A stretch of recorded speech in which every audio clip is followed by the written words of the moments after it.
নমস্কার বন্ধুরা, welcome to বঙ্গরন্ধন। বঙ্গরন্ধনের video দেখার জন্য ধন্যবাদ। আজকে চলে এসেছি আর একটা নতুন ভিডিও নিয়ে। আজকে আমাদের রেসিপি এঁচোড় চিংড়ি। তাই রেসিপিটি দেখার জন্য পুরো ভিডিও আমাদের সাথে থাকুন। বসন্তকালে গরম ভাতের সাথে এঁচোড় চিংড়ি দারুণ লাগবে খেতে।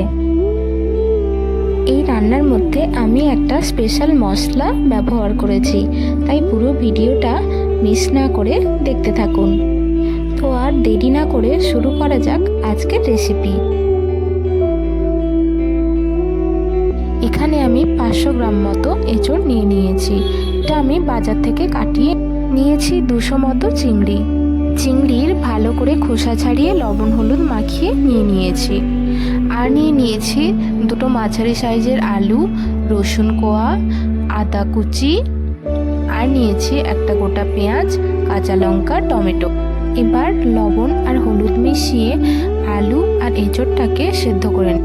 আপনারা প্রেসার কুকারে এঁচোড়টাকে 3 থেকে 4টে সিটি দিয়ে সেদ্ধ করে নিতে পারেন। আমি এখানে একটা বড় পেঁয়াজ নিয়েছিলাম, সেটাকে কুচি কুচি করে কেটে নিয়েছি টমেটো কুচি। আর আমি এখানে আদা রসুন কাঁচা লঙ্কা একটা পেস্ট বানিয়ে নিয়েছি।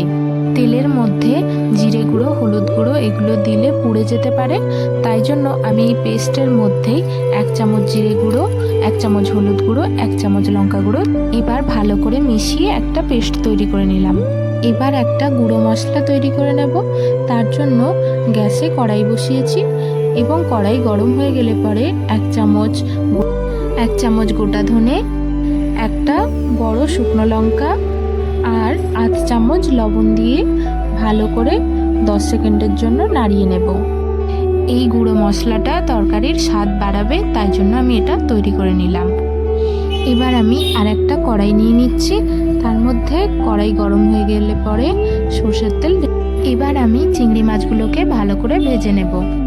তো চিংড়ি মাছগুলোকে তো বেশি কড়া করে ভাজার দরকার পড়ে না, হালকা করে উল্টে পাল্টে ভালো করে ভেজে নিলেই হবে। এঁচোড়ের সাথে চিংড়ি এই কম্বিনেশনটা দারুণ টেস্টি হয়, তাই জন্য আমি আজকে এই রেসিপিতে এঁচোড় চিংড়িটাই দেখাচ্ছি।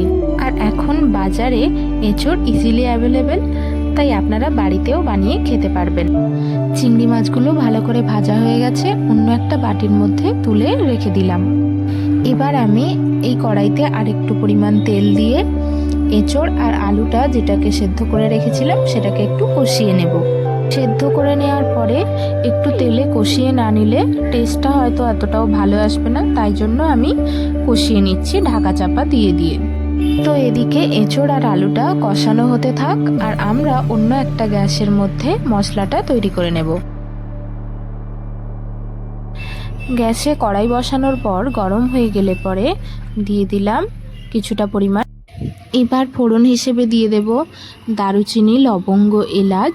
5 সেকেন্ড মতো তেলের মধ্যে নাড়িয়ে নিয়ে দিয়ে দিলাম পেঁয়াজটাকে তেলের সাথে একটু মিশিয়ে নিয়ে দিয়ে দিলাম কেটে রাখা টমেটো কুচি। আমি আদা রসুনের যে পেস্ট বানিয়েছিলাম তার মধ্যে হাফটা পরিমাণ টমেটো দিয়ে পেস্ট বানিয়ে নিয়েছিলাম, আর হাফটা পরিমাণ এখানে পেঁয়াজের সাথে দিয়ে দিয়েছি। স্বাদ মতো লবণ অ্যাড করে দিলাম। এবার ভালো করে পেঁয়াজ আর টমেটোটাকে তেলের সাথে পেঁয়াজটা যখন অনেকটাই নরম হয়ে আসবে তখন কাঁচা লঙ্কা আদা রসুনের পেস্টটাকে এবার 2 থেকে 3 মিনিট মতো মশলাটাকে কষিয়ে নেব। যত ভালো করে মশলা কষানো হবে তখনই আমি অল্প জল অ্যাড করে করে মশলাটাকে কষিয়ে নিচ্ছি। মশলা কষানোর সময় মশলার মধ্যে একটা লালচে ভাব আসবে, ততক্ষণ পর্যন্ত ওয়েট করতে হবে। আর মশলার তেল ছাড়া পর্যন্ত আমাদেরকে ওয়েট করতে হবে। যতক্ষণ না পর্যন্ত তেল ছাড়বে ততক্ষণ কিন্তু মশলাটাকে ভালো করে কষিয়ে নিতে হবে। তো আমরা এখানে ঢাকা চাপা দিয়ে দিয়ে মশলাটাকে কষিয়ে নিচ্ছি।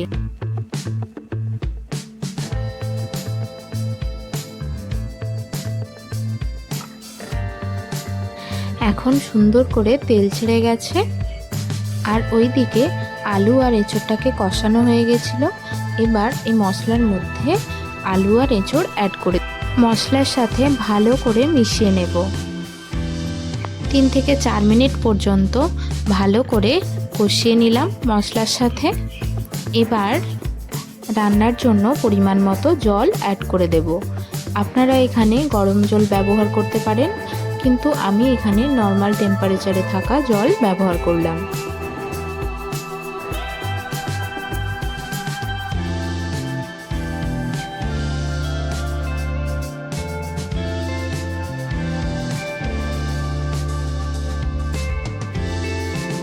এবার খুন্তি দিয়ে ভালো করে নাড়িয়ে নিয়ে 10 থেকে 12 মিনিটের জন্য ঢাকা চাপা দিয়ে রেখে দেব, যাতে তরকারিটা হয়ে যায়। 10 মিনিট পরে ঢাকা খোলার পরে ঝোলটা ভালো করে ফুটে গেছে, এঁচোড় আর আলুগুলো সেদ্ধ হয়ে গেছে।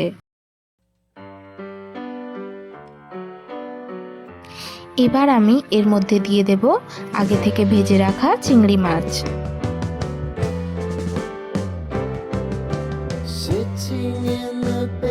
এবার ঝোলটাকে ফোটানোর জন্য আবার 5-7 মিনিটের জন্য ঢাকা চাপা দিয়ে রেখে দেব।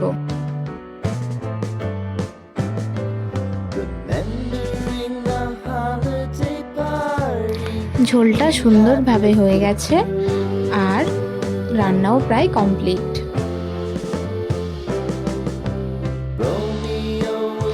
এবার এখানে যে ভাজা মশলাটা রেডি করেছিলাম ওটাকে ভালো করে পেস্ট করে নিয়েছিলাম, সেটাই এখানে তরকারির মধ্যে দিয়ে দিচ্ছি। ওপর থেকে কয়েকটা ধনেপাতা কুচি ছড়িয়ে দিলাম, তাহলে টেস্টটা আরও বেশি সুন্দর হবে। ব্যাস, রান্না কমপ্লিট। গ্যাসটাকে অফ করে দিলাম। তো দেখলেন বন্ধুরা, কত অল্প সময়ে এত সুন্দর রান্না হয়ে গেল। তো তাহলে বন্ধুরা, যদি রেসিপিটি আপনাদের ভালো লাগে তাহলে অবশ্যই একটা লাইক করবেন, আর আপনি যদি নতুন বন্ধু হন তাহলে আমার চ্যানেলটিকে সাবস্ক্রাইব করে দেওয়ার অনুরোধ রইল। ভিডিওটি ভালো লাগলে অবশ্যই কমেন্ট আর শেয়ার করবেন, আর আপনারা বাড়িতে অবশ্যই এই রান্নাটা একবার ট্রাই করে দেখবেন। তো আজকের জন্য এ পর্যন্তই। দেখা হচ্ছে পরবর্তীতে অন্য কোনো ভিডিওতে। সবাই ভালো থাকবেন। ধন্যবাদ।